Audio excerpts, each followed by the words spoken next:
톨스토이의 성장, 삶의 해답을 찾는 여정, 안나 까레니나를 통해 해독하는 자기 완성의 철학입니다.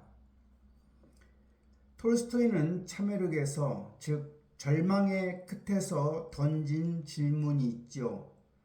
하나는 인생은 무엇인가? 둘, 나는 왜 사는가? 셋, 나는 어디서 와서 어디로 가는가? 톨스토이는 살면서 숱한 자살 충동과 깊은 해안 속에서 참된 인생을 갈구하며 도출해낸 단 하나의 단어가 바로 성장이었습니다. 성장에 대한 재정의였죠. 즉 성장은 목표가 아닌 과정이라고. 우리가에게 기쁨을 주는 것은 진리 그 자체가 아니라 진리에 도달하기 위해 우리가 기울이는 노력이라 하였습니다. 성장이란 스스로 변화하며 더 나은 최선의 나를 만들어가는 끝없는 과정이지요.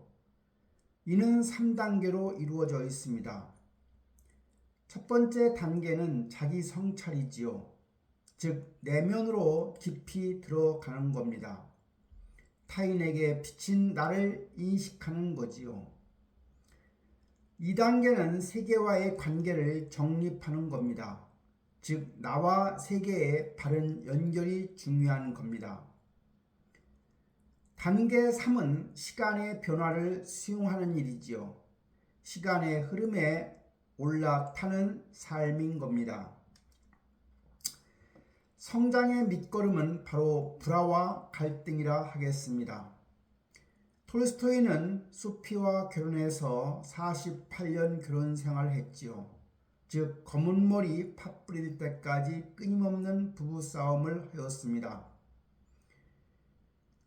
얻은 결론은 안정되고 완벽한 평화가 아닌 갈등을 견디고 소통하는 과정 자체가 성장의 진정한 밑거름이라고 생각했습니다. 톨스토이는 35세에 위대한 창작의 시대를 열게 됩니다. 이때부터 전쟁과 평화라는 위대한 작품, 그리고 안나 까레니나라는 작품을 만들어내지요. 톨스토이는 살면서 90여 권의 책을 썼습니다. 톨스토이는 35세에 소피아 베로스, 즉 19세인 아내를 얻게 됩니다. 소피아는 결혼을 통해서 위대한 출산의 시대를 열은 겁니다. 왜냐하면 그는 13명의 자녀를 출산했고 이 중에 8명을 양육했지요. 오늘날 톨스토이는 후손이 200명 이상이라고 알려져 있습니다. 인간을 진단하는 도구 중에 안나 까레니나라는 작품이 있습니다. 모든 행복한 가정은 엇비슷하지만 불행한 가정은 제각기 나름대로의 불행을 안고 있다고 하고 있습니다. 즉 모든 성장하는 사람은 엇비슷하지만 성장하지 못하는 사람은 제각기 나름대로의 이유가 있다는 거지요. 사랑을 인생의 전부로 알았던 여인의 비극을 통해서 톨스토이는 성장하는 삶과 파국을 향하는 삶을 치밀하게 대비시킨 작품이 바로 안나 까레니나 작품입니다. 안나 까레니나에 대한 관계 진단을 해보면 안나와 브론스키는 출발점이 바로 육고 충족과 집착이었습니다. 그 궤적을 보면 파국을 향한 하강선을 그리게 되지요. 즉 처음에 욕망은 소유욕으로 변하고 결국은 증오심을 낳게 됩니다. 안나 브론스키 커플은 결과적으로 발전 없는 사랑의 끝을 가져오고 결국은 마지막에 비극적인 자살로 끝나게 됩니다. 반면에 두 번째 커플인 스티바와 돌리는 출발점이 편의와 체념이었지요.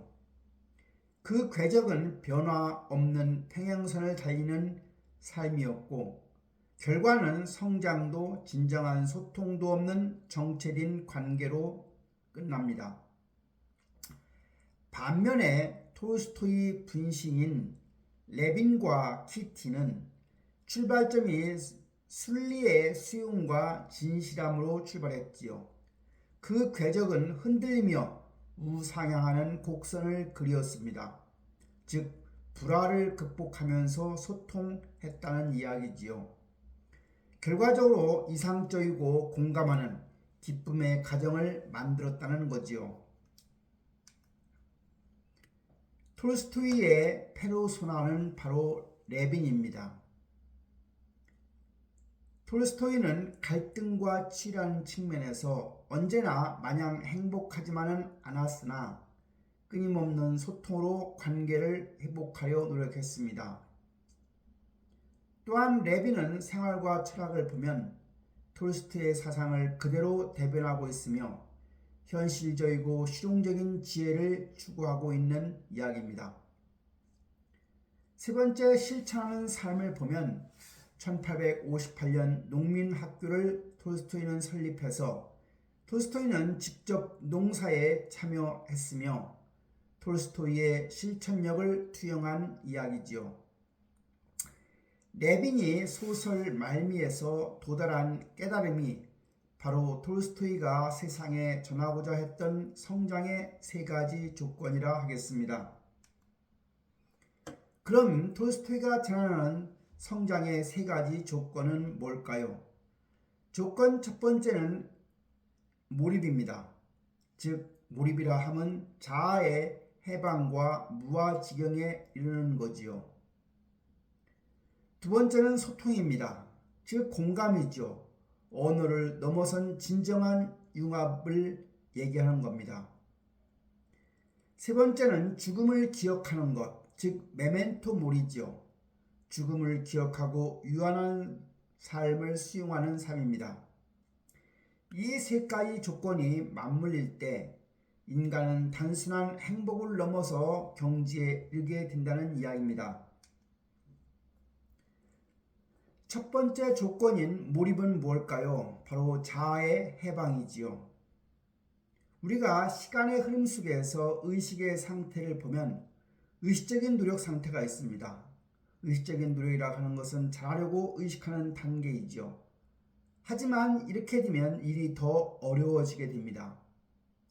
하지만 마음을 비우고 집중하는 단계가 되면 행위의 주체자가 사라지게 되어서 무아지경에 이르게 되는 거지요.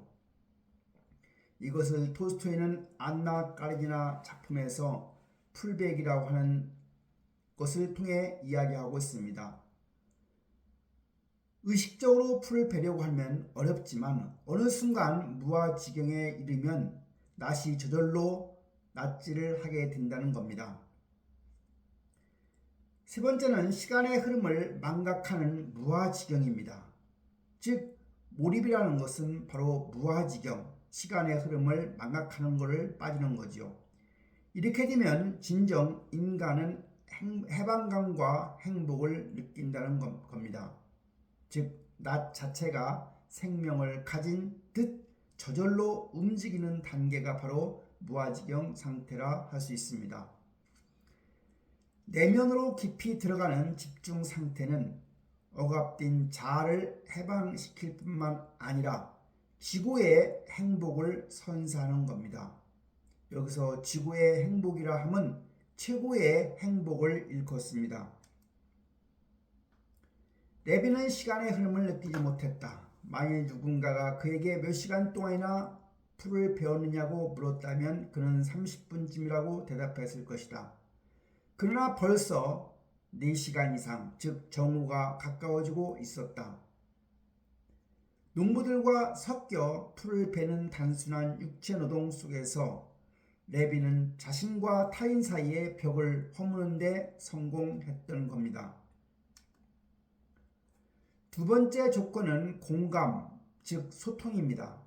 언어를 넘어선 일치가 중요하다는 겁니다.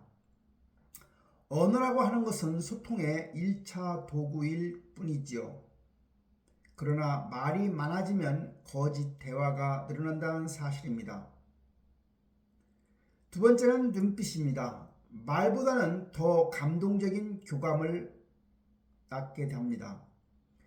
뿐만 아니라 눈빛은 주변에 선한 영향력으로 작용할 수 있다는 점입니다. 세 번째는 침묵입니다.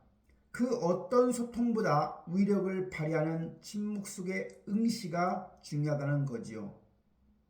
이승에서 인간이 얻는 최고의 행복은 사람들과의 완전한 융합과 일치, 공감일 겁니다. 세 번째 조건은 죽음을 기억하는 삶, 바로 메멘토 모리입니다. 평생 죽음에 분노하고 거부했던 활력 넘치는 톨스토이, 그러나 그가 마주한 진리가 있습니다. 죽음을 미워할 때와 죽음을 기억할 때를 비교해보면 죽음을 미워할 때는 바로 고뇌이고 이루어지지 않는 욕망이며 배신이고 좌절에 매몰된다는 사실입니다. 반면에 죽음을 기억하게 되면 오늘 밤까지 살라, 즉 영원히 살라, 아직 오지 않은 죽음을 미리 기억함으로써 현재가 분명 더 풍요로워질 수 있다는 거지요. 죽음을 기억하는 것은 바로 변화를 수용하는 것입니다. 생의 모든 아픔을 치유하는 보약은 바로 시간이며 이를 받아들일 때 인간은 마침내 분명 성장한다는 사실입니다. 성장의 궁극적인 도달점은 바로 지복입니다. 바로 몰입과 공감과 시간 수용을 통해서 더 없는 행복, 지복에 도달 가능하다는 이야기지요. 성장은 단순한 일시적 쾌락을 넘어서 지속적이며 세상을 더 아름답게 만드는 힘인 지복을 우리에게 안겨주게 됩니다. 즉 어떻게 살 것인가에 대한 유일한 해답이 되는 거지요. 멈추지 않는 한 삶은 무의미하지는 않습니다.